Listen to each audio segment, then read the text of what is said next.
Hey, thanks for tuning in to Lenny Schmidt's Quarantine Comedy. How are you? First of all, number one, do me a favor. If you're watching the show, if you're watching the video, you do me a huge favor by just liking the video. If you do like it a lot, share it. That would go a really long way. And even subscribe to the channel if you want to keep updated on what's going on here. The Quarantine Comedy is a show where we talk to lots of different performers, entertainment professionals, all kinds of types, writers, producers, directors, showrunners, actors, musicians, guitar players, who should also be a musician, drummers, also a musician, people from cruise ships, techs, sound engineers, all kinds of people who are entertainment professionals. We talk to them about how they're dealing with COVID, how their careers have changed, and how they've reinvented themselves to move forward.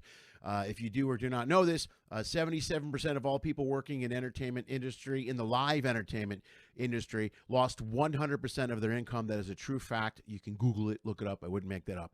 Tons of people lost their jobs during COVID. Lots of people in live entertainment lost their jobs. And there's to think about it. There's no shows almost anywhere. A lot of states are still shut down, and you can't get out. You can't see a show. So this show gives them an opportunity to get back out in front of you, to let you know what they're doing, see how you can keep in touch with them, maybe buy their merch, buy their albums, see them online, see them live.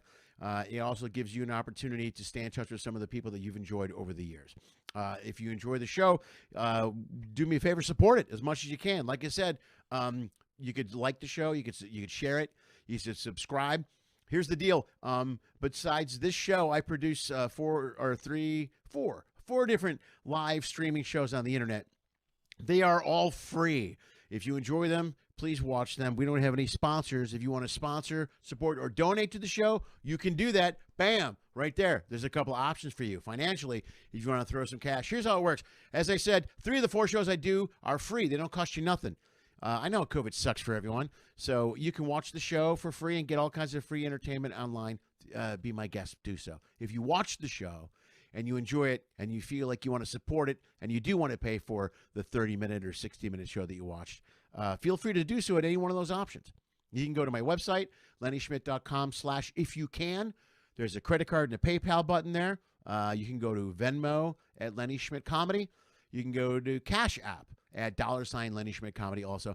And also the Patreon page. I'll explain that a little bit more at the end of the show.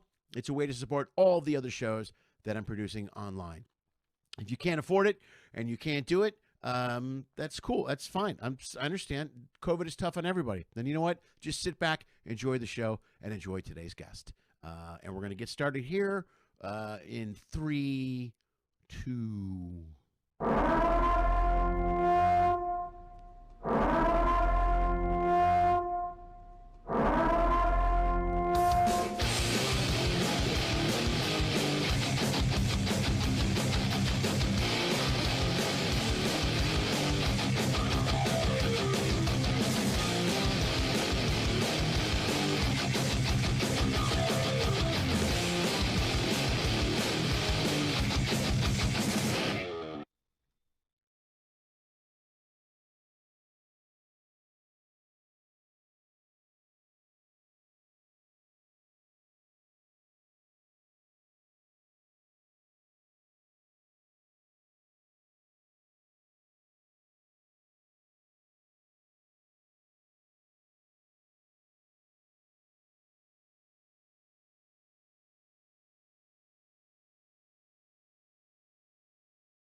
Nice. I'm going to repeat that because I know you couldn't hear me. Right? Yeah, had the sound off again. I do that sometimes.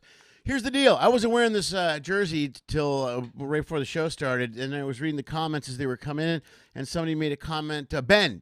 First of all, everyone say hello to Ben Magley. I want to make sure you get this right. Hold on. Yeah, that's it. Ben Migley. He's a new Patreon member. Give him a round of applause. Welcome. Say hello to him. He's a good guy, but he's from Green Bay. All right, here's the deal. The only reason I bring this up is I wasn't wearing the Bear jersey before, and then I was reading this, and as the comments came in, and Ben made the comment that I wasn't wearing a Bears hat, so I turned around and ran to my closet to find a Bears hat and realized they're all in the car. So my only choice was to throw on the Peyton jersey. That's what I did. I literally did that in 20 seconds. You guys should be able to hear me now. Is that correct? Rob, can you hear me? Nod if you can hear me. Yeah, Rob can hear me. You guys can hear me. All right, pay attention, people. If there's an issue with the sound, let me know. I'll find out right now, actually. Let's do that. Yeah, it's working. It's working. Say hello to Ben Magley, the new Patreon member, folks. Give him a round of applause. He just joined our little group just a couple days ago. It's good to be here. Welcome to the show. There's a lot. I hope you had a good Christmas. I mentioned that the other day. New Year's is coming up tomorrow. Please be careful. Don't go out on New Year's Eve. I don't know if you guys, well, you're not supposed to go out anywhere. Anyway, so it doesn't matter. We don't even have this conversation. We have to have this conversation. But I never went out on New Year's Eve because it's a rookie night. It's bullshit. I don't want to deal with the rookie drinkers. I used to go out all the time when I was younger, but then you get older and you realize it's stupid. I also used to do shows on New Year's Eve, and that's a big comedy night. Used to be. Well, it used to be, when there was comedy. When comedy was allowed. There was a huge night, was New Year's Eve, but the worst night of shows ever. It was just a shit show. It was drunk chaos, insane. It was nuts. All right, man, we're going to get to it pretty quick here. I want to check the news. There's not a lot going on with the news. I did see this. This is bad news. I'm a little depressed about it. Dawn Wells passed away, who was Marianne from Gilligan's Island. Apparently from COVID complications is what it says. I feel bad, man. I love Marianne. She's my favorite. There's always a Marianne or Ginger. I was really more of a Marianne guy. And years later, as I got older, I actually dated Russell Johnson's daughter. Russell Johnson played the professor, and I dated his daughter for a short period of time. It ended bad. It didn't end well at all. She didn't like me at the end. But he was really good friends with Dawn Wells for years after that, and they were always good friends. And he gave me a signed copy of his book. He wrote a book, and he signed it. The only thing was, she said, "Hey, would you sign this book for my friend Lenny?" And she goes, "Yeah." And he assumed Lenny was a girl's name, so he called me, "Hey, sweetheart, this is for you. Hang in there, girl." So whatever. He made a reference to the fact that I was a girl. So that's the story. That's the only story I have. Man, there's a lot of people here. I am really impressed. You guys are great. There's new people here. Thank you. Vince Mulligan is here. Everybody say hello to Vince. Vince was in the hospital yesterday. He had a procedure. He had some sort of issue. Which is risky to go into the hospital now. I don't know how you got in and got taken care of. They won't let you near a hospital in L.A. You can't get near them.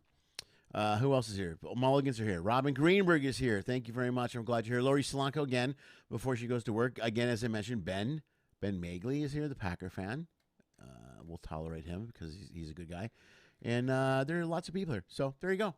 Hi, everybody. Welcome to the show. We're going to get right to it. Folks, this guy, I've known him for, we were just talking about it, over 10 years, 15 years, long time. We played softball together. It wasn't a league. We'll explain. It's not a league. It's we just played softball. So, but that's how I originally know him from. And then I ran into him at Ralph's or Vaughn's or some shit like that. Pavilions, the new pavilions with my daughter, and he recognized me with my mask on. I don't know how he did that, but I don't recognize anybody with their mask on. Folks, give it up for my good friend. Here he is. Welcome to the stage, as I say it all the time. Rob Callow. Look, there he is. Rob Callow. Oh, Rob, I can't hear you, man. Hold on. Oh, Rob, your sound's out for some reason, brother. Hold on. We did a sound check, and it worked fine. Yeah. Yeah, you're not coming through, man, sound-wise. It's on your end. This show, it's the kids from Westview. We're blaming the kids from Westview today. That's the plan. Did you do anything different since we left? Did you unplug something? This is my favorite part, is where you talk and I can't hear anything you're saying. Oh, he's looking around. All right, we're going to give Rob a second to figure out what's going on with his sound.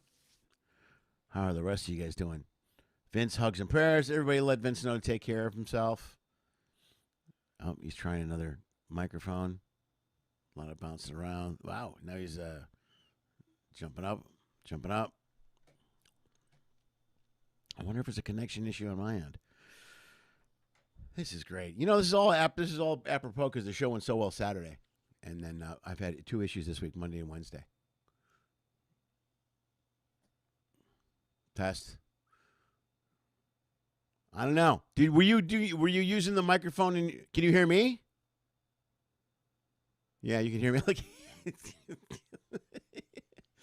Well, dude, it's got to be. Did you turn your mic off or something, or you want to try to sign out and sign back in? You can try that. Oh, and now he froze completely. So maybe he did that. I guess we'll see. Here's the deal. We did the sound, man. We did the sound before the show, and it worked. Everything was perfect, man. We had a streaming issue on Monday. Tonight, there was no streaming issue. Things were well. Yeah, that went good. And then Rob and I checked the sound. I thought we were in pretty good shape. So that's all we got. All right, man. Oh, so he could be texting me now. It's all right. Don't panic, man. Hang on. Don't panic. Let's see if I can do this. Don't panic. Period. It happens all the time. Period. Try to sign in again. There we go. All right, man. I'm not pranking. Rob's pranking me. That would be hilarious. Is he on mute? I don't know if he is on mute. I'm not sure. Keith Runyon's here. Yeah, Runyon. Keith, we are having tech issues, so don't worry about being late. These are the second day in a row. I don't know what else we can really talk about. I didn't go through much of the news today. There's a lot of bullshit going on. Can't believe I know. Thanks, Keith. I appreciate your support. It's very cool. It's the best. All right. I got Rob's resume. We could read that off. Let's go through Rob's IMDb while we're waiting for him. Oh, there's back. Let's see. Hang on. Hold on. Bam. Say something now. Yeah. Yes! Yes! Victory! Dude, I'm not in this business for my technical acumen, so you must forgive me. Dude, neither was I. I got an issue. It never goes smooth here. You know what I mean? It's never things. There's always some sort of problem. Talk to an audio guy? You ever talk to an audio guy? Like they could say 3 sentences and I'm lost. Yeah, I know. Like, just put the damn mic on, please. Thank you. Just do it. Just do it. What's wrong? What's wrong? The interlude didn't think with the loop, and you put the loop and you plug it in through the backseat, and you do the backside, and we're uploading. Just fucking do it, man. Just do it. Just hook it up. Hey, did you? Am I your first reality guy? Yeah, I think you are. Yes, you are absolutely the first reality. I got another buddy I should call. I got to write him down. You are the first reality guy. It was a dirty word for a long time. I think it might have smoothed out a little bit, but initially it wasn't great. No, it's a great. The industry loves that word now. It's cheap. Yeah. Well, I mean, you got to remember this. A lot of the reality dawned out of the 2003 writer strike. The strikes, yeah, right. When the networks were just trying to fill content, and they were like, "All right, we got this Survivor thing. Like, let's throw some shit against the wall, see if it works." You know. Yeah, but what's funny is like this kind of. I think what's going to happen moving forward now too is like shit happened in 2004. What the fuck? I'm having cord issues.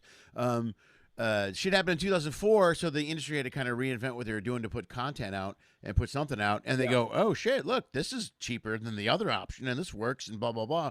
And I think that's kind of what they're going to do now. There's going to be a lot more of streaming-type stuff, and, look at the way HBO Max is, all that shit is happening now. You know what I mean? Well, the streaming, the whole broadcast paradigm is disappearing, and I think COVID has definitely accelerated the streaming angle of everything, basically. So it's not going to get, I don't know if it's better or worse, but it's going to, like, the streaming thing is here to stay, Well, we're definitely switching away from the old way to do things. Yeah, I always thought they were headed down that road, and not just in our industry. There's other things I look at too. For example, like when I was in New York earlier this year before COVID, we went to the McDonald's in Times Square, which is all kiosk based now. As you walk in, there's no people. Dude. It's like walking into a 2050 futuristic something. You push a button, and then your food comes out. Somebody comes out with your food. It's one person. And look at self-checkout's been around for years now. All these things they've been doing to weed people out for years, I think is something they've been working toward. And COVID is another thing that's just excelled them to go in that direction. Well, that's been the biggest. There's several facets to the way at least my end of things work, and I assume it's the same way that the scripted world works as well. Whereas, first of all, when was the last time you spoke to someone in person about anything professional, right? Yeah, no. There's no more lunches, no more board meetings. It's all this Zoom crap, and it definitely has an effect on the interpersonal nature of, wheeling and dealing, basically. Just right. Interpersonal connections, something about the Zoom just sort of takes away from that a lot. Yeah. And what I've also noticed is basically we figured out a way so you don't have to come to the office anymore. Yeah. I mean, all your post production, you could do it all from home. Well, that's not the most efficient way to do things. It's kind of the wave of the future because they realize on how much money they're saving on brick and mortar, like just offices. Like, you Yeah. don't need to be in an office anymore. Yeah, not to You know, mention things like travel and getting there and expenses of people being around and feeding people and all that other people on the clock or in the office. Let me explain to these guys. Rob's background, I put it in the bio a little bit. He does a lot of work in reality shows, reality TV. He did the Hell's Kitchen for a while, Hell's Kitchen 13, and he was in Alaskan Bush People. And the last thing you did last year was Hyperdrive, something called Hyperdrive that you were on in 2019. That Rob works in production on reality shows. So that's basically, we had a guy earlier this week, had an agent that talked about the aspect of COVID, how it's changing casting and all that. And now I can only imagine how it's going to change reality shows moving forward with social distancing and all that other stuff. I mean, where's that? You know what I mean? How's that going to happen?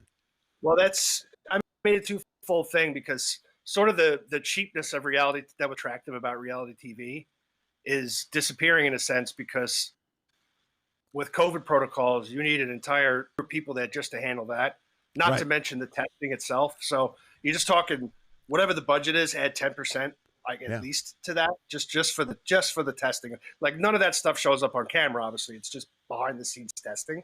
Yeah. So that's one aspect of it. I mean, it's also like greenlets. When you greenlit stuff, it's like, all right, this is going to cost $1 million, but probably 1-2 with all the COVID stuff. It's like shows on the fence might not get picked up just for that reason. Sure. So, that's like a new reality. But yeah, I mean, I just finished working on, Battlebots. You ever hear of the show Battlebots? Yeah, of course. I was on the producing. Yeah, I was on the producing team of that show that we filmed that in September and October. And you masked the whole time, testing every other day, social distancing. Oh, I mean, you've been on a soundstage. Yeah, I was going to say, I haven't done anything production-wise since we started. So you're the first guy I've talked to. Well, you've been on a sound. Yeah. No, I was saying, like, you've been on a soundstage before, so you know how hot it gets in there without a friggin' mask on. Yeah. Picture a 12-hour day with one of those damn things on. And, man. You can't take it off or else you get in trouble, so.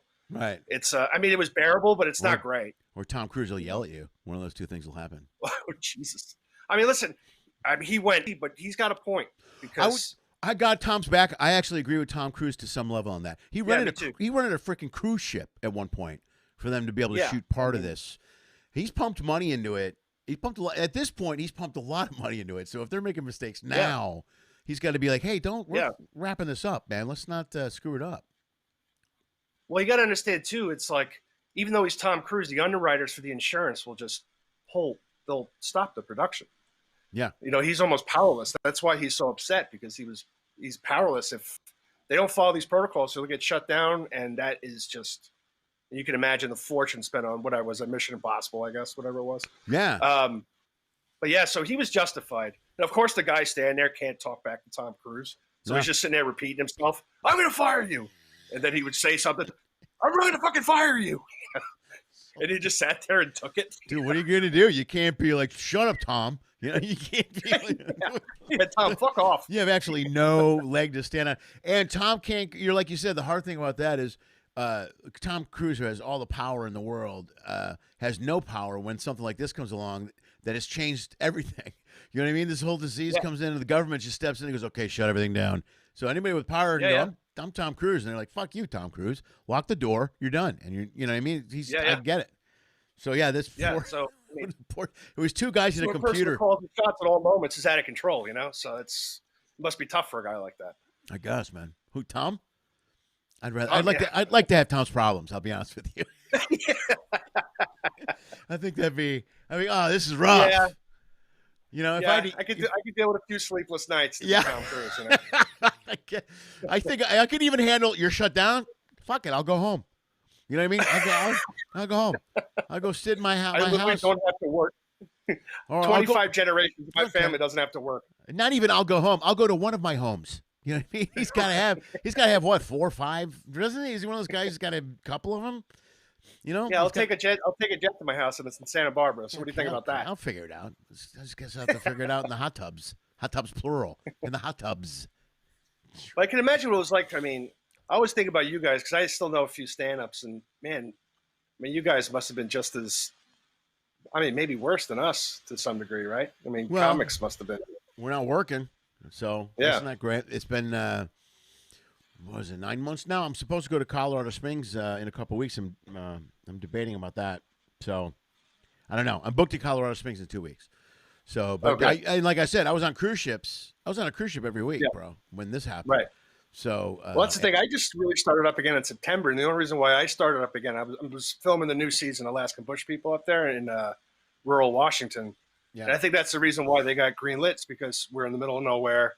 Yeah. I mean, the COVID restrictions aren't lax, but we're not in a city. I think it was just easier, to be able to film in the middle of nowhere as opposed to, downtown Los Angeles. Yeah, absolutely. Well, anything in LA, any of the congested cities got to be difficult. There's people everywhere. You know what I mean? Yeah. And all it takes is one person to screw up the protocol, and it fucks it up for everybody.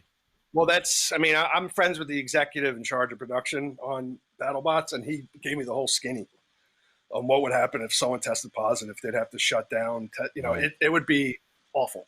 Yeah. It would have been awful. I mean, we followed all the rules and we finished our filming, whatever. But I mean, I can only imagine just one slip up, one person comes back positive. It's like, well, the contact tracing, all that.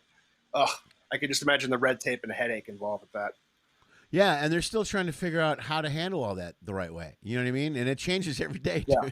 Every day it's a different story or a rule or, oh, now we're going to do this. And you're like, oh, okay, I guess that's the rule. Well, they are on the side of caution. I mean, they are on the side of absolute caution at the moment. Yeah. Maybe it relax as the months go on, the vaccine comes through, et cetera. Yeah, right. But, when there was no hint of a vaccine, then it was just treat it like airborne cancer. Sure. Yeah. Treat it like airborne. Yeah. Right. Oh my God, that's the worst. I wish you wouldn't have said that out loud. That's a great name for a band, though. Wouldn't that be a great name for a band? That's a punker name. Right? Dude, I'm going to go see Airborne Cancer tonight. Yeah. Pussy Wounds is opening up. Let's go. Okay, I'm in. Airborne Cancer. Yeah, they're opening up for smallpox rules. That's growing on me. All right, I love that. So where are you at now? Where are you living? You live near me, right? Don't you? I saw you at the store down the street, so you got to be in the valley. No, somewhere. I walk. I mean, that pavilions we met at, I walked to that. It's such a blessing. Right on. Nice. It's so great. Good. Right on. I walk to the supermarket now, like I'm an old lady, bringing one of the carts behind. You got a cart? You got a cart? You have a little. Oh yeah, totally. Dude, are you serious? Dude, I'm 48 now. I don't fuck around. I have no sense of ego, decorum. If a cart's better, a cart's better. Now, what age did that disappear for you? Because it was pretty early for me. You know what I mean? Like I was all about the. No, I'm good. I'll take the help. Well, I'm married 6 years now. Probably 42. It started being like, this, this shirt's uncomfortable. Yeah, I look good in it. This shirt sucks. Like, give me a sweatshirt. Like I haven't reached the sweatpants yet. Like I'm not a sweatpants guy, thank God. Yeah. But I'll bring a cart. I don't care. Dude, the sweatpants change your life is the best. It's the best. I don't want it to though. I don't want to.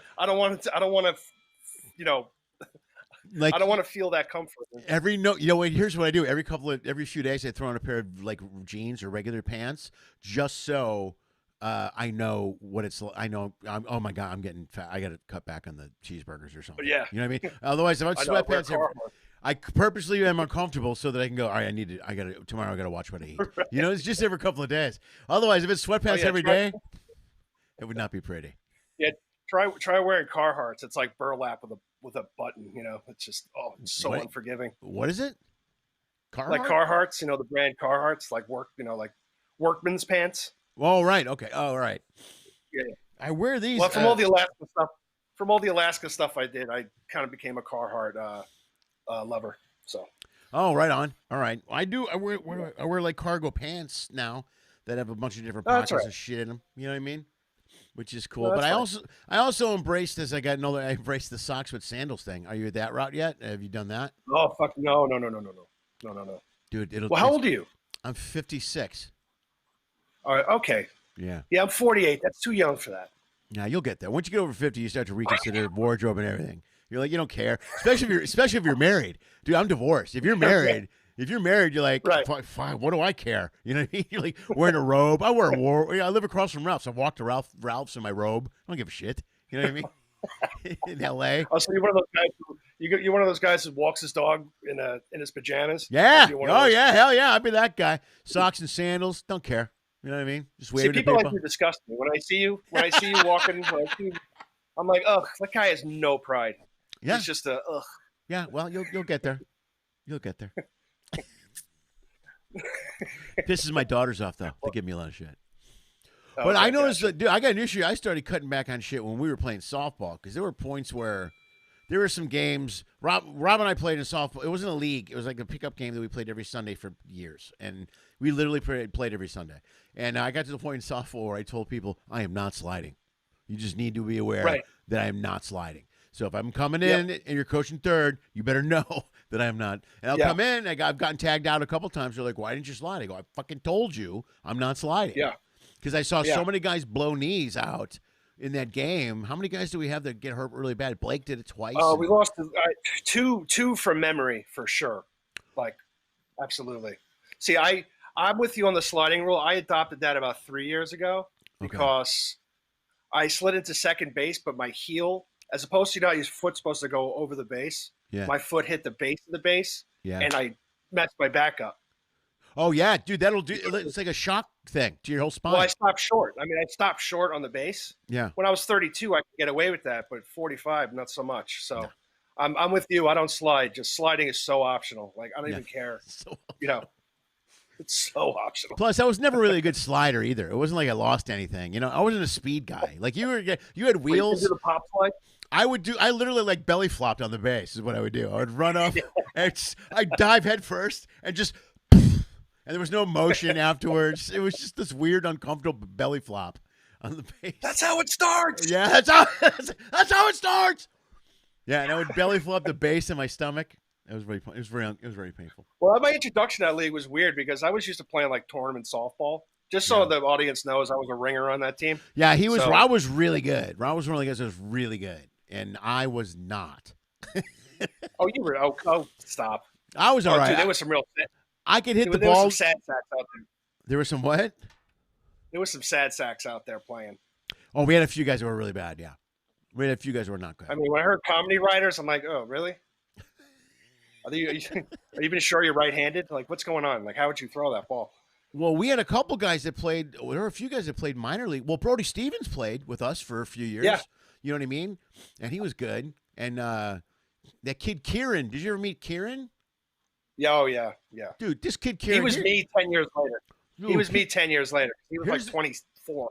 Dude, here's how good this kid was. I remember him. He was a guy that played minor league ball, I think, for Seattle or something like that. Whatever. He was really good. And we were just playing softball. It's like 12-inch softball. But I hit a ball. I hit a ball down over the first baseman's head, and he was playing right field. And I rounded first base. And as I'm coming to second, I look up, and he's not even near the ball yet. He's got like 10 more feet. So I round second. I go, I'm going in for third. I round second and take 5 feet. And the ball just goes right by me, and the third baseman catches it. And then 10 feet before I get to the bag. And I just stop, and I look back at Garrett. I'm like, what the fuck was that? And he just looked at me and shrugged. Like, he was a machine. Yeah, he was a big Irish slug, that guy. Yeah, he was a big Irish slug. But there were some guys who would play that game. There was that game, and some of those guys would play and just get messed. Remember, it was Freddie would come in and get really high, and Todd would drink all day. Like, I wouldn't drink beer or smoke or do anything during the game. After the game, I drank beer, I think. But I will definitely have to beer after the game. But I never liked playing. Yeah, I never liked playing softball while I was getting drunk, though. You know what I mean? And other guys got hammered. I've never played a game. I'm not really a pot guy, but I've never played stoned. I play with a few Budweisers in me, but never. I don't know how people played high. Like, I could never understand it. I could never do it. There was Freddie and a couple other guys that would get high, and I can't do anything. Well, yeah, guys like Fight Club hitting the ball 140 miles an hour at you, and then if you're stoned, like that, it's like. My reaction time sucks already. You know what I mean? I don't need like half a joint in me to where I'm just standing there going, "What's that?" But even with this whole COVID thing, like, one of the things, I mean, I still play rec league, outside of when we used to play, and that's one of the things. I know it's so low on the problems of society, but I miss playing ball, like just getting together with guys and hitting balls. Like catching, sliding, like the whole Field of Dreams, like nostalgia thing. I'm nostalgic for softball. I miss it. That's You know? dude. Yeah, and you know, and it's great, especially in California. It's great because you can play year round. You know what I mean? Like Yeah. that's one of the huge advantages we had out here was to play like constantly. Oh So yeah. but even though Yeah. it's Even not in organized leagues, I was, you take like 2 months off, but then after that, I'm playing 10 months a year easily. right, right. But you say it's low on the totem pole. It's not necessarily low on the totem pole. Like everything that's been sucked out of our lives is important to somebody on Yeah. some level. And you know what I mean? So if you're not Yeah. like, I can't play softball for a year, whatever. What do you mean, whatever? You know what I mean? People look at how many high school kids are missing graduations. I mean, there's so many things that are going Yeah. on that you normally have that you just don't have anymore. So I don't think there's anything low on the totem pole. Yeah. I mean, it was my hobby. I don't have any hobbies. Like, I don't like make stuff. I play softball. You don't do you don't do arts and crafts? No, I skipped that. No, I'm not a big arts and crafts guy. My ADD kicks in. So you have a That doesn't work. lot of unfinished projects laying around the house, like Yeah. half a flower pot. Yeah. Well, that's why softball works for me because it's not like baseball where it's, you play outfield and softball, like you're getting 15, 20 balls a game. So Yeah. you got to keep your focus somehow, Yeah, Because I played baseball one year here. I forgot how fucking boring baseball is to play if you're not pitching or catching. Oh my God. Really? I was playing left field. Oh, it's so boring. Playing like 4 hours of baseball, going out to like Malibu in the deep valley, I guess I can see that. Because with softball, all softball leagues are like a 3-pitch thing, some level. You start with a 1-1 count. Minutes. Yeah, and you're in it. Yeah. You go quick. So no matter what, it's going to happen pretty quick. Baseball, I've seen a 20-pitch at bat. Slog. Yeah, okay, that makes sense. Oh, it's a slog, man. Especially playing the outfield, you get like 2 balls a game. It's brutal. What do you think about the? So have you been locked down hard? You're not locked down hard. I saw you in the store. Are you going out doing anything? Yeah. Are you one of those? No, I do. Listen, I do whatever I can. I've actually played golf a few times. Like I just follow the rules, but I want to do stuff. Like I'm not, I'm not like terrified necessarily. Again, I just follow the rules, and I keep it safe, so it allows me to. That freedom just allows me to, do things that I can do. Right. Like go to walk the dog, go to the market, play golf once in a blue moon, take a walk. I know some people haven't even left their house; they become like complete shut-ins. I got a couple of friends. I can't. Dude, my brother Mike's like do that. Mike's like that. Mike played with us a little bit on those leagues, but he's one of those guys. He's only left the house. I got to think a handful of times. He came over here for Thanksgiving and for Christmas. Those are the only 2 times I think he's left the house in fucking 9 months. I would go crazy. I can't do that. No, I can't. I can't. Then another thing I can't do is like when you go out, I'll go out and walk around, and I don't have my mask on all the time. I have it when I'm near a store. I don't wear it on a hike. You know what I mean? I won't do that. Yeah, me neither. If I go to walk, I won't wear a mask. But I know people are wearing a mask everywhere, and they're like, you gotta wear your mask constantly. I don't. No, I don't. No. If I'm gonna be near people, People wear a mask in their own car. I've seen that. I've seen people drive down the road. Although I have gotten to the point now where I've forgotten to take off the mask, and I'm in the car, and like 2 minutes in, I'm like, what am I doing with this stupid? You know what I mean? I get mad at myself. I have the mask on my face. I heard a really, really appropriate joke about masks. Like, did you ever leave a store and take off your mask like you just had a bad surgery on an episode of Grey's Anatomy? I was exhausted. You're just like, damn it. Really, that was a rough one. Damn it! Really tried to save that guy. And you just give the handsome stare and move your hair a little bit and walk on. I do it all the time. No, I do because I have to. I mean, I respect people's fear of it, but I'm like you. Like if I took a walk right now, I wouldn't wear it. Right. But I go into a store, I wear it. It's fine. It is what it is. Well, I'm not a denier or anything. Yeah, no. But I think there's a big difference. The second you say something like, like I think that, whatever. I think they're inflating the numbers a little. That's just what I'm getting. I'm just saying that, like a little bit. I think they are a little bit. But I don't, by any means, do I think it's not a bad. I know people have had it. I just talked to a buddy today who just got over it. Right. And right. Now the after effects are what I'm wondering about. Like he has after effects. He has memory loss. He has little bouts of memory loss. Really? Yeah. I've heard that it's doing something with the brain, and they're not. It's going to take them years to figure this thing out. To know exactly what it does. It'll be 10 years from now that we're going to go, oh shit, it's this, or oh, you know what I mean. So it Yeah, I mean, definitely listen, I don't want to get it. I don't want to get it, but I'm no. just, I'm trying to follow whatever science is available. And sometimes it's a little contradictory. Like I was Yeah, at the airport flying from Christmas, and so when you're walking to your gate, airborne cancer, like mask on, all that stuff. But as soon as you go to Chipotle and get a burrito, you can take the mask off. And that's that's what like I don't fine. understand. Why is that okay? It's the same thing with the like. So, I so we have believe. airborne cancer Yeah, and non-airborne yeah, cancer. yeah, yeah. It's not. It's not airborne when you're chewing on a burrito. Okay. I That don't seems, like. I'm looking at this. I'm like, I don't. It's just a disconnect for me to. Like, I don't get it. Like, how is that? Like, which one is it? Is it like I'm overdoing it and they're fine, or they're right. taking their license in my hand and I'm the smart one? Like, I don't. No one's been able to answer that question for me. Well, I think because everybody's panicking. Everybody knows what the hell's going on, and they're just going, do Well, this, apparently do now this. when you get a burrito, apparently you're fine. Everyone calm down. Have a burrito. It's right here. It's right here. Just relax. I'm going to start carrying a burrito with me all the time. Just all the time. When somebody says something, I'm right here. I'm right. There was a guy, when I flew to Oklahoma City, there was a guy sitting to me, and I was in first class because no one's flying, and I got the upgrade. It was very easy. You know what I mean? So, and there's a guy next to me, had his mask down below his chin the whole time, and the stewardess said something to him twice. And he goes, "Oh, I'm drinking my coffee." And he had this little half a cup of coffee for the whole flight and never touched it. It just sat in front of him. And I'm next to the guy wrapped up like I'm going into surgery. I'm looking at him going, "You ass! I go, you better not have COVID, you asshole." What a great loophole, though. Yeah, it's a great. I'm going to work on this coffee if you don't mind. You got a burrito coming too. Yeah, I got coffee and a burrito. So if you really think about it. That's what my father would have eaten. Were your parents the ones who used to eat coffee with everything? My dad drank black coffee, man, hardcore black coffee and Pall Malls with steak. With steak, yeah. he'd drink he'd have like cereal and I mean, like eggs and coffee's fine, but he'd have like dinner with a cup of black coffee. I'm like, that's.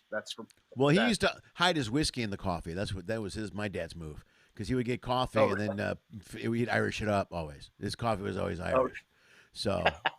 So no, he always had a cup of coffee, and you're like, because I sipped it one. I used to took a sip when I was a kid, and it was not it was not coffee. Yeah, it wasn't coffee. It was like as a kid, he did, and then at night he drank Ham's beer. So that was his big go-to. Oh, Ham's, yeah. I don't know a few people from Rockford who were big Ham's drinkers. Yeah, that's a Midwest thing, man. What else was that whiskey? He drank some whiskey. Early times. He drank early time. Yeah, my dad drank shitty liquor. My dad really drank crappy liquor, Hams and early times. Dude, my friend's from Rockford, Illinois, and he is your dad. Like, he drinks Hams, he drinks early times. He's got a Chevy pickup truck from, like he's the most unironic hipster I've ever met in my life. Like he drinks Hams unironically. Like it's like, this is delicious beer. Think he's really into it? He's like, you have no idea. Yeah, no, he really is. He's like, I'm not doing this to be cool. Like the Pabst, remember the Pabst Blue Ribbon stuff? PBRs, that was a big thing for a while, yeah. All the hipster bars would, carry PBR with all their IPAs. No, but he would drink Hams in early time, with unironically and unapologetically. I loved him for it. When did Hams become cool?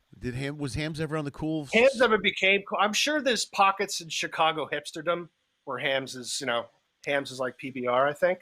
Yeah, it's got to be like a bar up in what I'm thinking of Bucktown, like Bucktown. You go to a place in Bucktown in Milwaukee where like that's so old school, man. I'll take a Hams. Hams? Anybody else? Hams? And they got a big Ham sign. Hams signs are still hanging all over the city. You can go to all over. Yeah. And a double early times back. Like my friend still uses wooden golf clubs.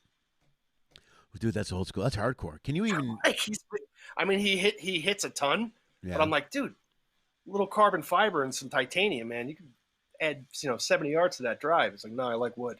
Things weigh like, it's like a rock on a stick. That thing. Dude, he's got to be paying like to carry around all those clubs. It's got to be backbreaking. You know what I mean? It's like carrying a forest with you everywhere. He's got a Ham's golf bag. Yeah, I bet he does. Why wouldn't he? Of course. He's got to have a little pouch for his early times. All the bases are covered. All right, let's go. Saying, go ahead. No, I was going to go to the board and see if there's any questions from anybody. I don't have a lot of followers, but they're loyal and they tune in. and they type questions sometimes. And Oh, cool. yeah. Oh, hey, we got Steve Reisman is here. He's from Chicago. Hams used to sponsor the Cubs. You're absolutely correct. That was one of the Cubs sponsors. Yeah, they do still make Hams beer. Somebody wanted to know if I was a good softball player. I think we covered that already. We did. No other questions. Sometimes they talk amongst themselves. It's like they don't care if I'm here. Right. It's like I provide a news group for them or a alt, like Right, remember right. those old, you know what I mean? It's like they Yeah, just yeah. sign on. Hey, how you doing? And it's like there's not even a show here. That's all right. Well, I can tell you about one of my shows that I worked on. Probably my favorite show I've ever worked on. I did the first season of Shark Tank. Oh, I saw that on your And thing, man. How was that? the show was fascinating. Yeah. It really was. Like some of those pitches, when you get a guy who really knows, when you get people pitching who really know what they're talking about, like the venture capital, and they start throwing out all these terminologies. Some of those things were 2 hours. Oh God, Like, really? Just, running numbers. Like, I mean, it was boring as shit, but because the beauty of that show is like these guys, it is what they say it is. Like it's their money, their investment, and if they see an idea they like, they want to know everything about it. Obviously, it's chopped down to a 7-minute segment, whatever. Yeah, right. But some of those things were so long, but it's fascinating. Yeah. That's the one good thing about reality TV is if you're a decent producer, whatever topic you're working on, you tend to embed yourself in that. In this case, business. I've done, gun shows. You learn everything about guns, all that kind of stuff. Right. By the end of Shark Tank, we're like, I don't know, 20%? That doesn't sound right. You start becoming like a quasi-expert. Yeah, you got to know exactly what's going on. Dude, I watched that show for 10 minutes. I have no idea what's going on. You know what I mean? There's a lot of numbers flying around that show. I can only imagine. I guess they got to do long. It's got to be longer. You know what I mean? Because there's no way these multi-million guys are going to listen to a 3-minute pitch and go, sure, I'll give you 50 grand. That makes no sense. There's sometimes they have some donkeys go on there and they're just like, their idea is ludicrous and they're there for like 15 minutes. Right. But the people who have a good idea and they really know what they're doing, like that'll go for a long time. Because we used to shoot that over at Sony. Right. And it was just like, these sort of marathon days where they would just like have a carousel of like people, just coming in and stuff to keep shooting all day. But I did the one that was pre-Cuban. I did the one that was sort of on the fence of getting canceled, but then they brought Cuban in, and it became a lot more popular. But I was glad because that show's a BBC. It's originally a BBC show they brought over. Is that one of the shows we stole from England? Yeah, Dragons. It's called Dragon's Den. Really? Of course, it was a Mark Burnett show. Okay. But that show was great. I mean, it was just a lot of fun working on that show. When did you do Hell's Kitchen? You did season 13. Season 13. I was like 2013, 14. Probably one of the most professional hosts I've ever worked with. No shit. Really? Yeah. Oh, he was amazing. Yeah. He was amazing. So on point. So you've never seen anything like it. He's so on point. Really? Like he's up there. All those speeches he does, one take. No shit. Like, have you ever watched Hell's Kitchen? Where it's like, dude, my daughter and I binge watch all of them. They're coming back in a few weeks. They're coming out to Hell's Kitchen Vegas or whatever. She gets into it. Yeah. Her dream is to have Gordon Ramsay yell at her. That's what she wants. I want Gordon Ramsay to yell at me. So. Yeah, I mean he hams it up a little bit for I'm sure he does, but it's great. It's just. But it's great. No, but it's. Dude, like, and he never. Let me ask you this, dude. This is what pisses me off about Hell's Kitchen all the time, and I don't know if it's set up that way or what the deal is, but they bring these people in that they're cooks or whatever from whatever background they might have, and they make some of the silliest fucking mistakes on that show that I just don't understand, like undercooking a steak or not cooking rice all the way. And I worked in a kitchen before I did stand up. I worked in kitchens for years, and they make mistakes to this day where I watch and I go, how the fuck does anybody who's an executive chef undercook rice? You know what I mean? It's just a simple.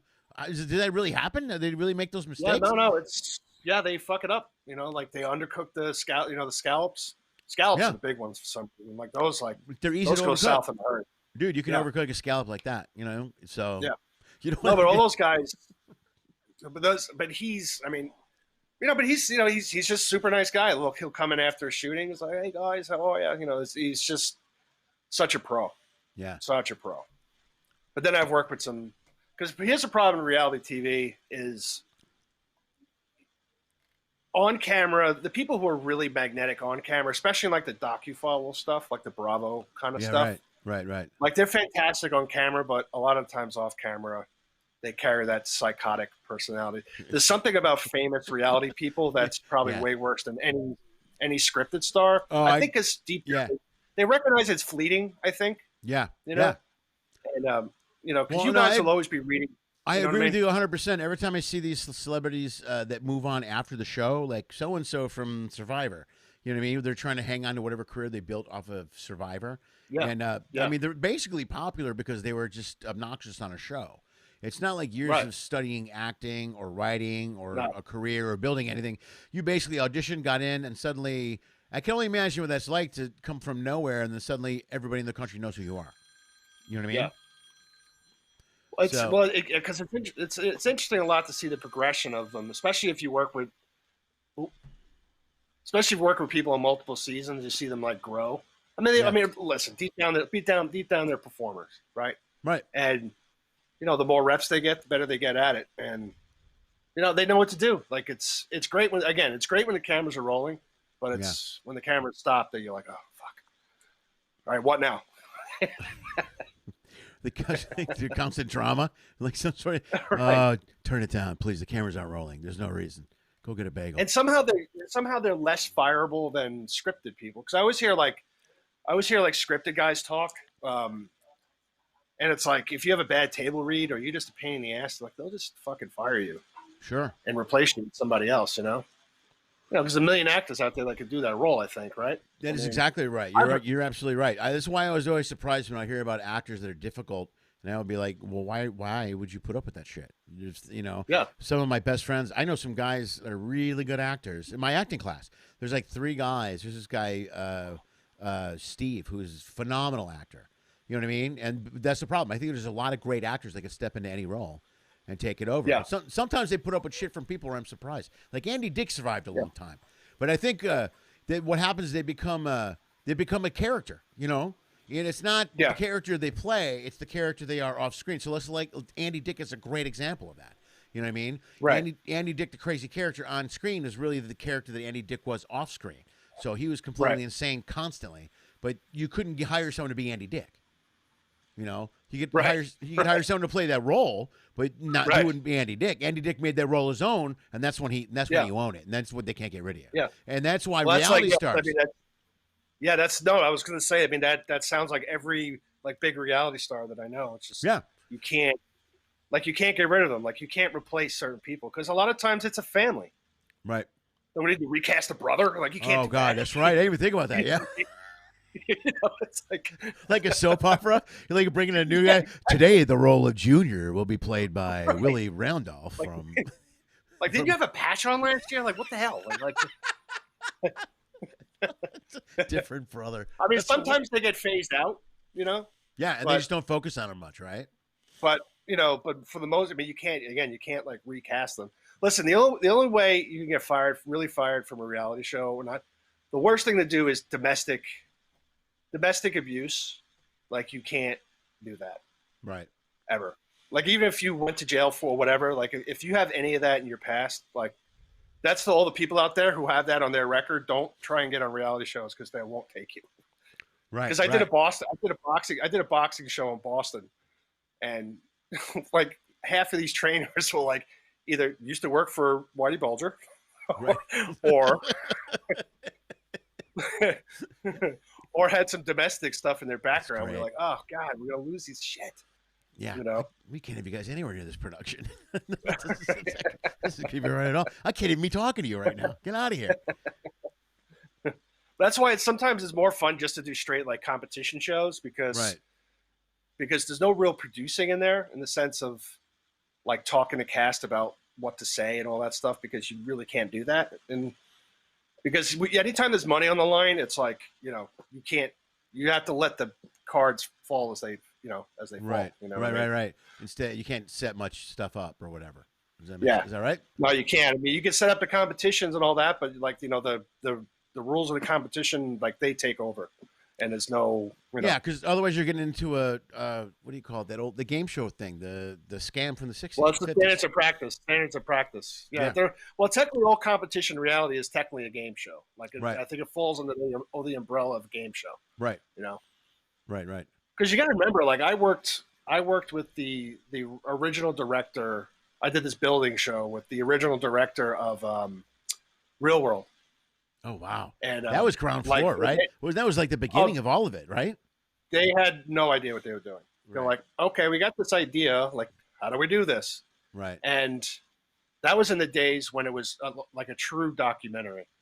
Like like you would get fired if you spoke to any of those cast members.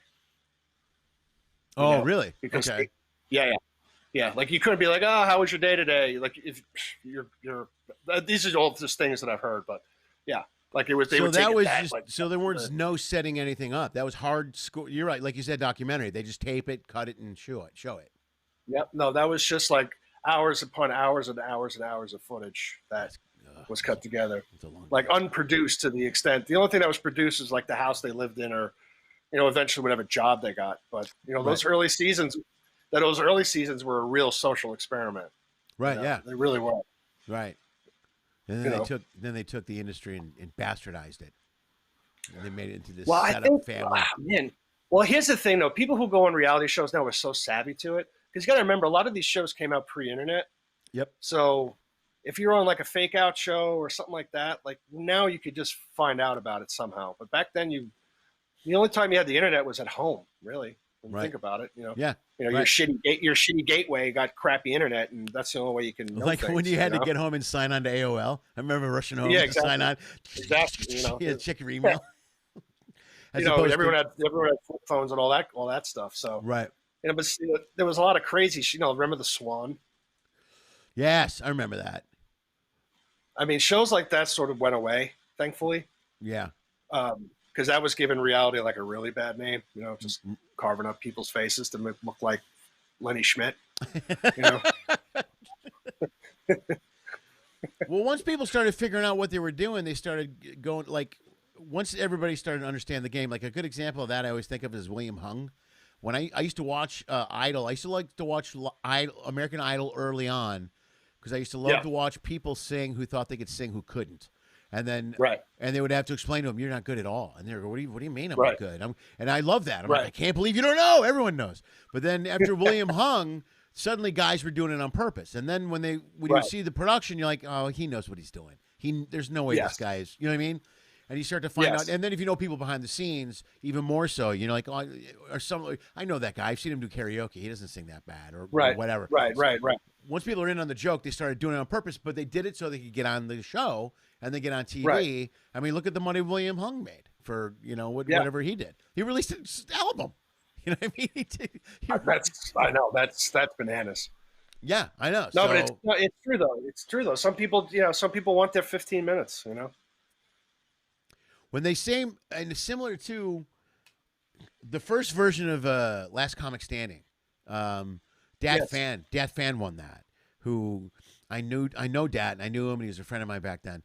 But the problem was they didn't know what they had. They didn't understand what they had when it came out, And Dat won based on the personality thing. People kind of liked him as a person. There was some sort of backstory with his girlfriend. So he ended up winning when the second and third, I can't remember who took second and third. I don't know if it was Gary Goldman or somebody else, but the other comics were they were comics. They were working comics. Yeah. Dat wasn't. He was like an open mic comic. He was kind of very young, very new.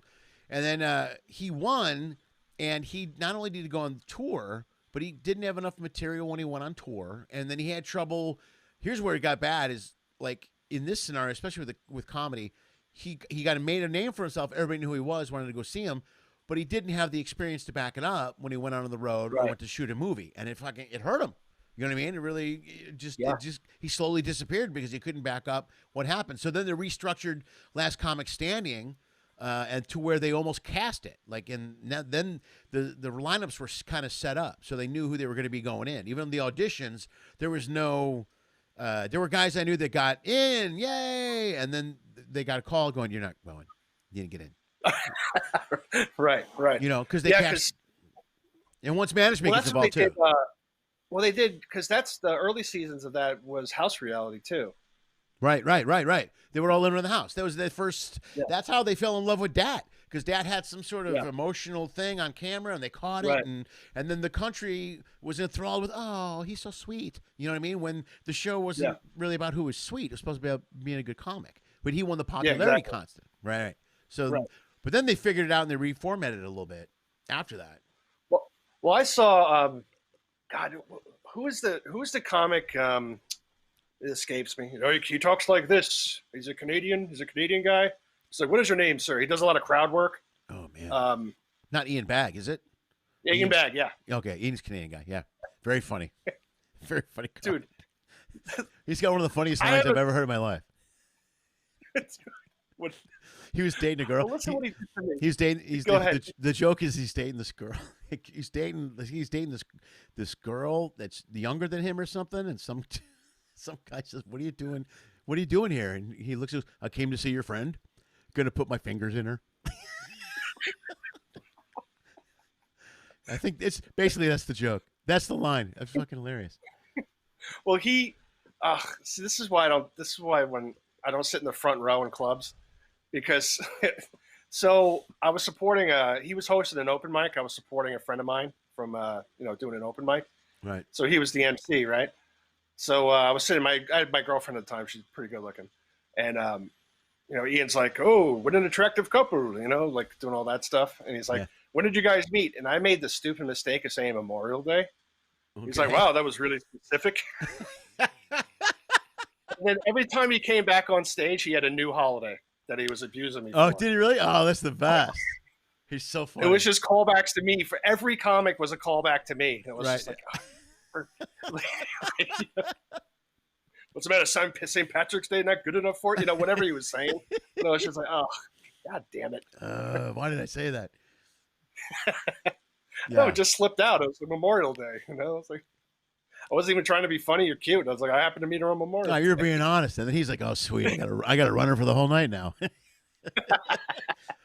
going to keep bringing up holidays all night long. I know, speaking of stand-up, I did stand-up once in my life. I don't know how you guys do it.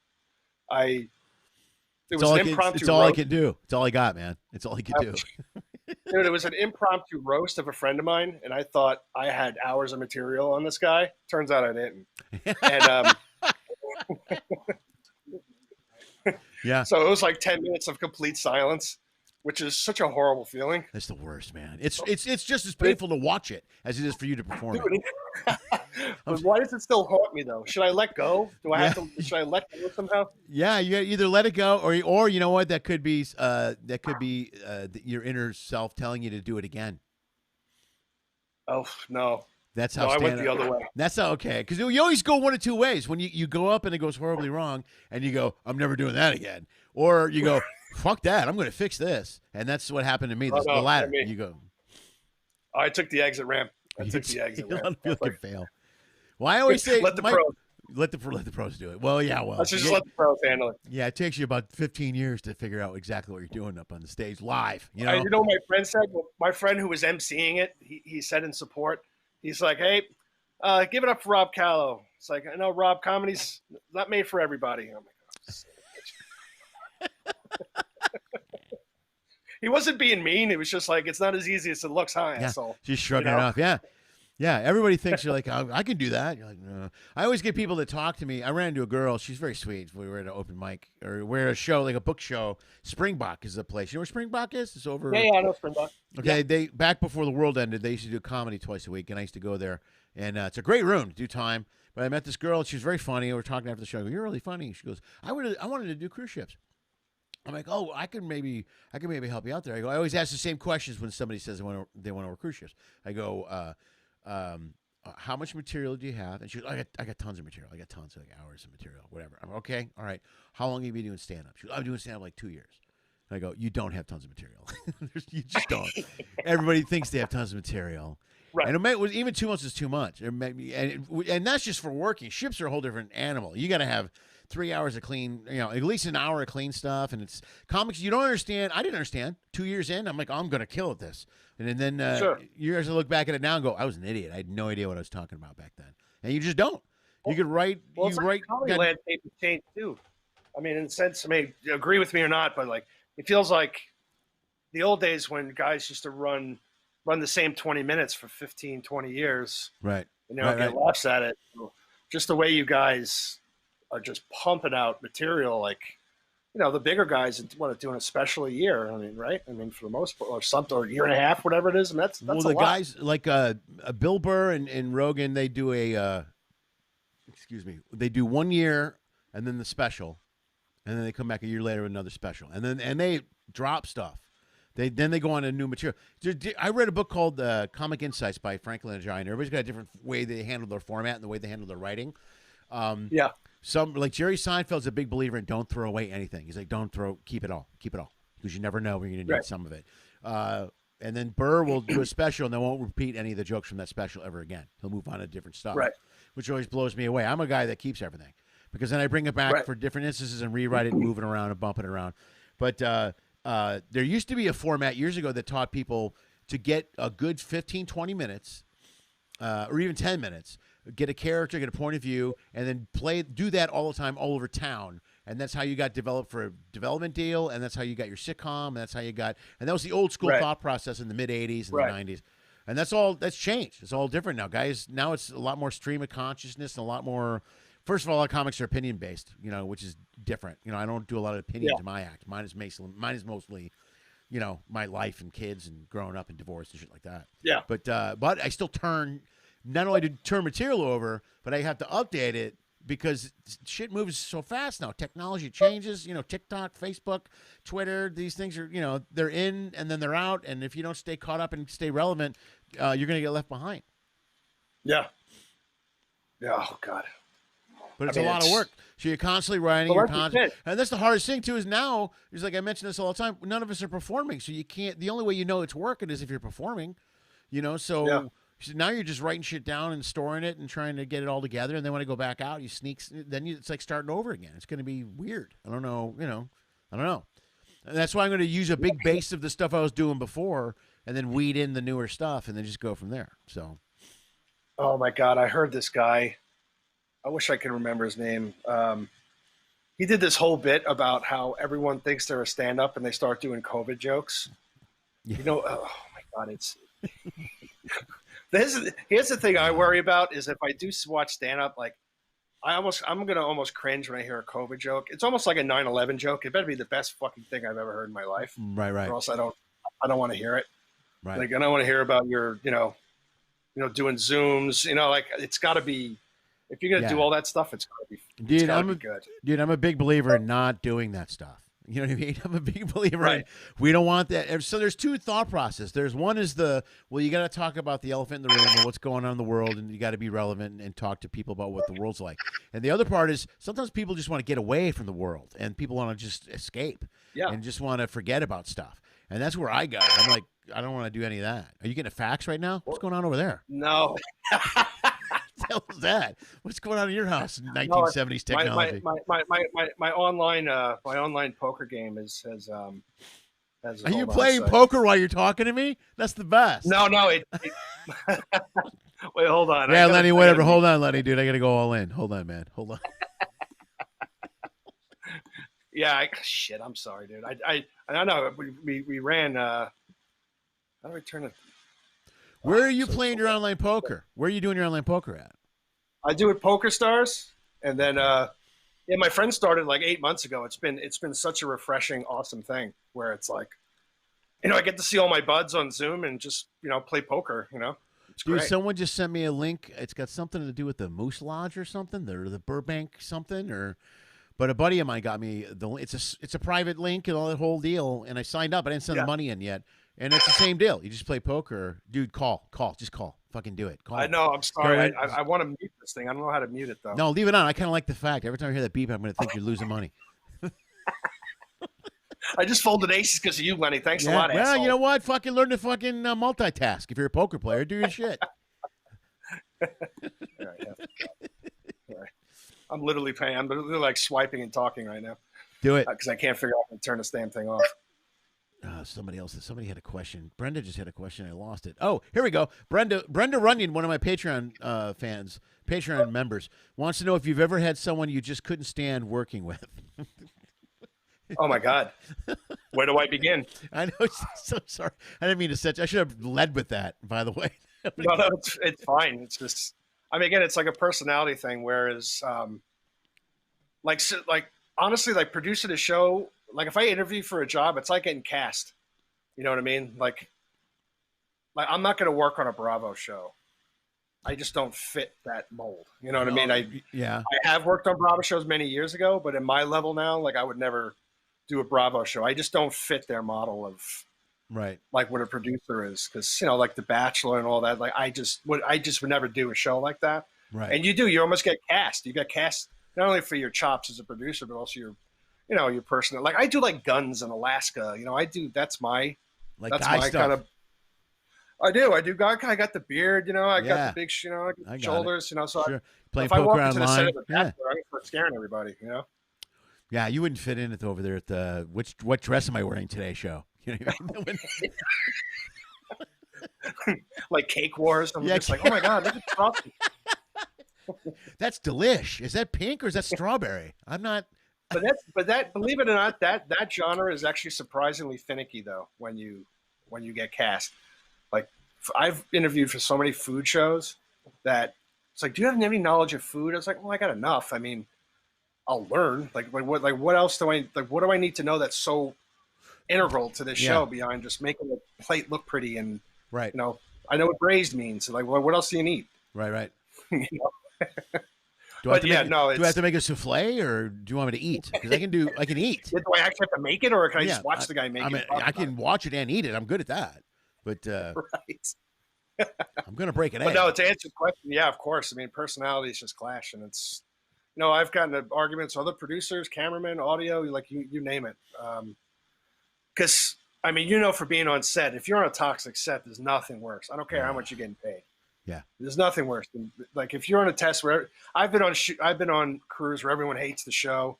Right. They kind of hate each other. Yeah. And you're on the road, so it's like this combination, which is, you're getting paid well, but it's just depressing. It's the worst. No, you want to be around buddies. You don't have to be best friends, but at least be like civil and friendly. Dude, there's a big deal. There's a big deal how a set is run, man. Like, I know some friends that have worked on. I don't want to mention the show, but there's a couple of shows that they've worked on where it was just not pleasant. They were having panic attacks going into work. I was like, I really don't want to go into work. And then I worked on when I did NCIS. That was probably the best set I've ever worked on in my life. It was amazing. Yeah, I mean, it was nice. It was strict. Everybody's done by 7 or 8. Go home. You know who else did that? Was the guy that ran Ray Romano's show. Ray Romano's set was really good. It was a family. They called it a family set. It's very laid back. Right. Everybody, you showed up. Everybody left by 7 or 8. They had families, and everybody liked it. Everybody got along. But that trickles down, has a big effect. If the person at the top is chaos, the whole show's going to be chaos, and then nobody wants to show up. Yeah. Well, especially, I mean, because before I got into reality, I used to PA on episodic television, and there was some that were like 12 hours were out. That's it. Like that's the way we run. That's the way we run it. I mean, I've worked on complicated shows like 24, where sometimes there's a lot of explosions, and which is fun to watch, but they could be 14, 15-hour days. Dude, you worked on 24. What seasons you work on 24? Oh, the one with the guy from Sean Astin. Sean Astin was on it that year. It's like maybe the 3rd season, I think. Yeah, and the really tall guy. What's his name? The tall guy. That's specific. Thanks. That helps. Hang on. Let me Google tall guy. No, really. No, the guy from like Babe. Remember the movie with the pig? What's his James Cromwell? Oh, James Cromwell. Oh, he's great. Yeah, I love James Cromwell. Super tall. The guy's like 6'8". Is he really? I had no idea he was that tall. Oh, he's huge. I know he's tall, but holy cow. Huge. I love that show. I never missed that show. Oh, it was great. It was fun working on it too. The most impressive physical specimen I've ever worked. I did a show with Tony Gonzalez. The year after he retired, and the year before he started on CBS. Oh, so he's still in shape. He's still in like football shape. Dude, he's a beautiful human being. Yeah. like wow. Okay. All right. Well, he's like 6'5". He's like, these guys are just built like Adonises. Like it's like, I see why you were the best tight end in football. I get it. Like, I get it. Like his hands like came down like, just like hands, feet, like everything is massive. No, you don't realize And- how you watch him on TV and you see him with other football players and you go, wow, that guy's pretty big. Like I shot a commercial with Howie Long, and he was still really? but this is well after he was doing the Fox thing. You know, he's doing the Fox Right. Bradshaw thing, and he was huge. Dude, he was enormous, even not playing. And his head was twice the size of my head. He had the biggest head I've ever seen in my life. I mean, it was like a giant head. I'm like, holy shit, everything about you is huge. Yeah, he was a big dude. I know, you forget, like you don't even think about it till you see him. It's like, okay, yeah, I get it. Yeah. Like I did. Remember Freddie Mitchell played for the Eagles? Yeah. Okay, so he's like our height. He's like 5'10". You know, he's like not a big guy. And I did a show with him, and I said, "Hey, honestly, Freddie, like, no disrespect, but you're not exactly the most imposing, like, guy. You know what I mean? You're like 5'10", normal." And then he showed me his hands. He went like, because of these. Yeah. And his fingers were literally a digit, like a half a digit bigger than mine, and he was shorter than me. Right, just big, huge. So it's just these gigantic hands. It's like okay, like they have to be freakish in some way. I think it's very rare that it's just hard work. Yeah, no, it's definitely a physical thing. You know what I mean? Very few guys. Like this guy Tom Waddle was the guy receiver for the Bears. That was just a regular guy, and you would see him and you wouldn't know he was. Every once in a while, you get a guy like that. But most of them, another example like that for me is always basketball guys. Because with basketball guys, you definitely don't notice how tall they are because they're all standing next to basketball guys. So when you watch them on TV, you're like, whatever. Because I'm a Bulls fan, so when the Bulls made the run, they would play the Knicks, and John Starks was on the Knicks, and every Bull fan hated Starks, and I used to call him a whiny little bitch. I had whiny little bitch. I always said that, and I called him this one, and I saw him at a bar one night in Chicago, and he's like 6'7". I go, that guy is not. I'm like, that guy is not a whiny little bitch. I go, he's a pretty big dude. Hell no. Yeah, right. Yeah, I think he's literally like 6'5". Like he doesn't look 6'5", whatever he is. He's like no, he looks like a little punk on the league. Huh? Yeah. Yeah, right. Derek Coleman. For the Chiefs? No, Derek Coleman for the he used to play on the I was thinking of Derek Thomas. The Nets. Okay. He used to play for Syracuse and he went to the Nets. Okay. Oh, right. I saw him in a bar. Okay. He's 6'10". 6'10". Yeah. And he's just walking, he's just like sliding around. Like if I knew a guy's 6'10", he'd be tripping over his own feet. But these guys at that height are shooting threes and dunking. They're insane. If I was 6'10", I couldn't go out. I would hurt myself. I would have to stay. I would have to just sit in a chair and have somebody bring me food. It would just be safer. Well, as pale as you are at 6'10", oh my God. Dude, that'd be scary. They'd be like, John, look, it's a giant. It'd be coming through. Did somebody shave a Yeti? Like, what happened? Dude, it's the abominable snowman on a spring bender. What the hell's going on with that guy? Just this big, huge. Pass the suntan lotion. Yeah, it's a abominable snowman with mange. Oh man, dude. All right, we're gonna get out of here. But Brenda just said she met Shaq once, and he was huge. I never met Shaq, but I know someone that bought a pair of Shaq's shoes, and he has them on his mantle. And it just like in size 23s, whatever. Oh, dude, they're gigantic. They're the biggest. Yeah, things. yeah. I could sit in his his shoe. shoe. Like 23. I think he literally has 23s. Like I could sit in those shoes. I could literally just sit. Well, I know I couldn't even imagine. I mean, if like Tony Gonzalez is that big, I like add 7 inches and 100 pounds. Like I can't. Yeah, Shaq was a machine. Like, how do you even picture a human being like that? No, that's like what happened if he was just a carpenter? Like, how could he fly anywhere? Okay. That's the first thing you go to. Since the carpenter trying to get on a plane. Excuse me, sir. Sir, you're gonna have to check that. It's just my coat. I know, but it's very long, sir. We need to put it. You need to check it. You're not like an NBA player that can just walk on here and do whatever you want. You got to check the coat. You're a carpenter. Some big carpenter. I didn't know that. Yeah, it's gonna have specially made hammers and ladders. That's got to be.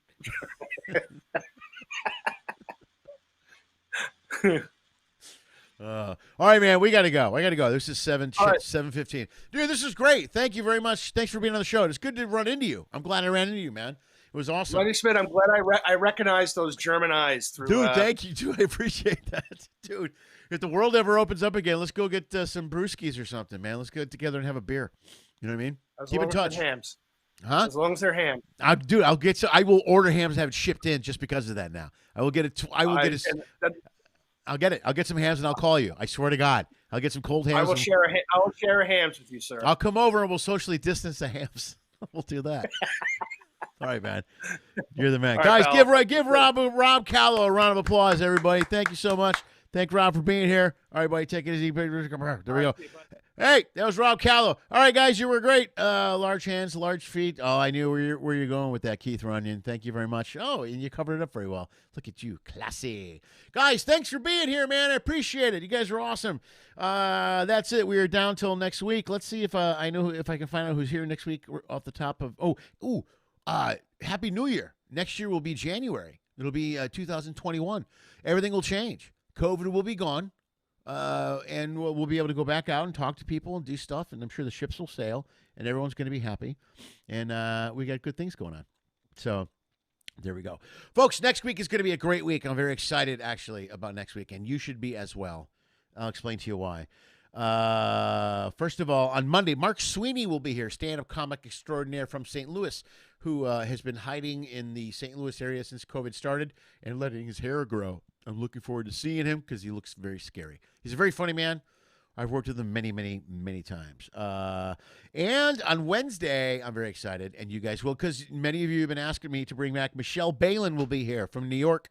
Last time she was on, she was on before, a long time ago when I was doing the other software, and we had some tech problems. Go figure. I had tech problems when Michelle was on. That seems weird, right? That doesn't make much sense at all, that there were tech issues. But she's here next week on Wednesday, and we're going to get a nice solid episode in with good sound and good everything. So you guys were great. Thank you so much for being here. I wish you the best. It's been a great day. It's been a great week.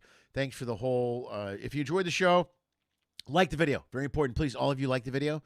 If for some reason you feel like you want to support the show in any way, shape, or form, bam, there's a couple options right there. Financial options.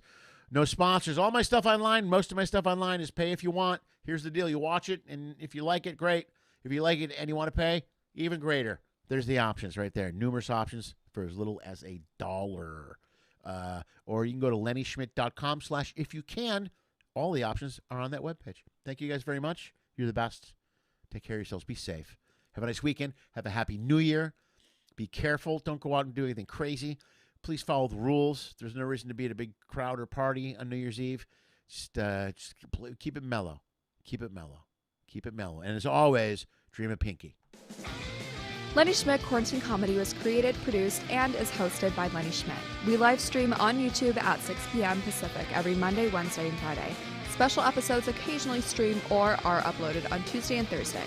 Every episode is also launched as a podcast and can be heard on iTunes, Spotify, and iHeartRadio.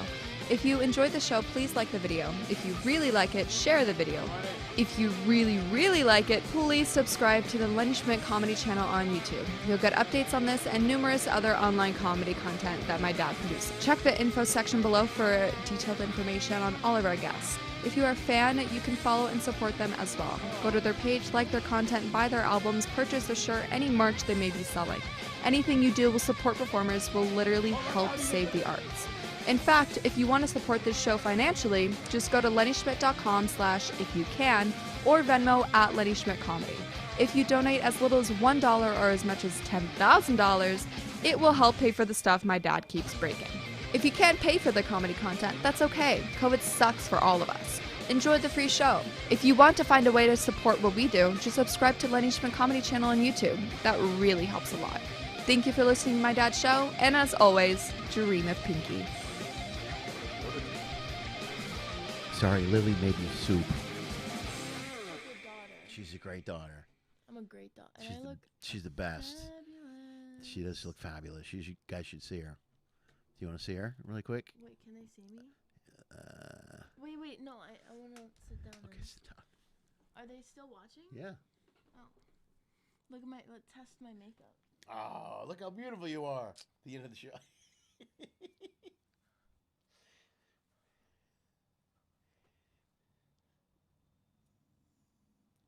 Dream of Pinky.